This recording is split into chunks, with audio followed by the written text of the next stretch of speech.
Hey TechnoStuds! When we were looking into binary numbers, we also took a look at what a binary odometer looked like. Let's do the same thing for hexadecimal numbers now.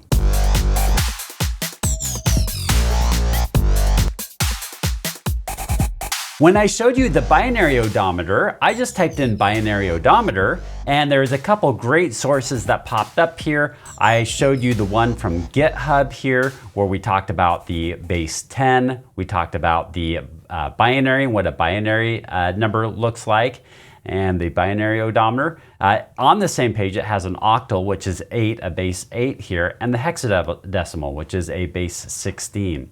So let's take a look at this hexadecimal number and what happens with the hexadecimal. You can see that I have A, B, C, D already up here, and I can increment the value. What happens is that it starts out at 0 and counts its way up. 0, 1, 2, 3, 4, 5, 6, 7, 8, 9.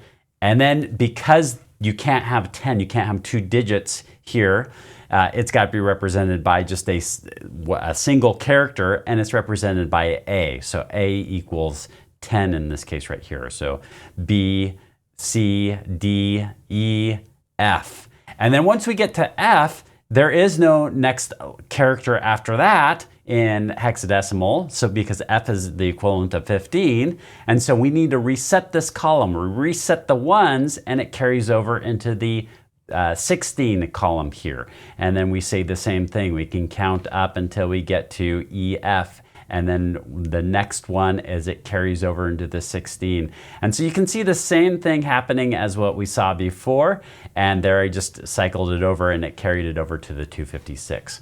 So that other site that we took a look at does the same thing. It has the binary counter, the base 8 here, the decimal, which is base 10, and the hexadecimal, which is base 16. Or you could even create a custom one here. So you can adjust this to whatever you want to adjust here to see how it interplays. What's nice about this one as well is it actually can speed up so you can see what happens, or you could slow it down. And I'd recommend taking a look at these sites and just seeing what the patterns look like. And once you see those patterns, it's going to be easier to understand binary numbers and hexadecimal numbers.